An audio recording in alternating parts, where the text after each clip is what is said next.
are not giving jobs for local youth. Not only that, they are going out of the state and advertising and recruiting youth from outside the state itself. That it neither has the intention nor does it have the vision to create employment for Goan youth. They've converted this land from industrial use to settlement and allowed these lands to be sold to create second homes for the rich. That the Goa government has abandoned Goa's youth.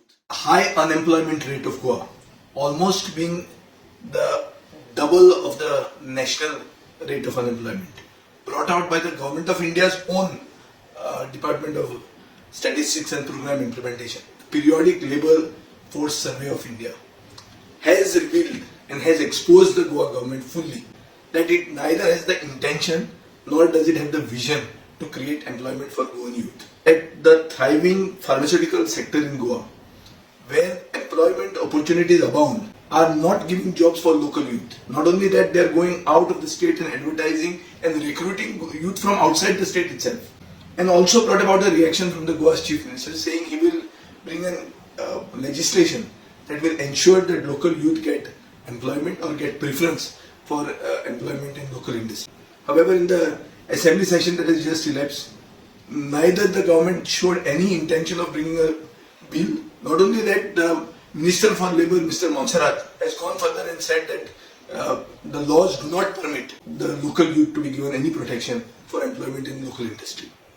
Now, let's look about the vision. Goa's first Chief Minister had a vision. He wanted to create employment for Goan youth and therefore gave more than 50 lakh square meters to Zuari Agrochemicals to create employment for Goan youth. What has this government done? This government has allowed subdivision of this land. They've converted this land from industrial use to settlement and allowed these lands to be sold to create second homes for the rich. 25 paise a square meter.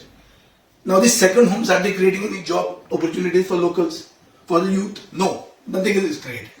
What does the government do? They are not only having any vision, but they are, when the job recruitment for within the government is also coming out, we have cash for job scams. So by and large, one can safely come to the conclusion that the Goa government has abandoned Goa's youth, because we in Goa are among the most highest education levels in the country. There are no employment opportunities. People are leaving Goa. There is an exodus of the Goan youth from Goa to the other metropolitan cities and outside the country. And we have this high unemployment rate of Goa is now a serious social issue. And it is going to come to become a major law and order issue in the state. And the government is doing nothing about it. And there is complete despair, and there is a feeling that the Goan youth have been let down by the state.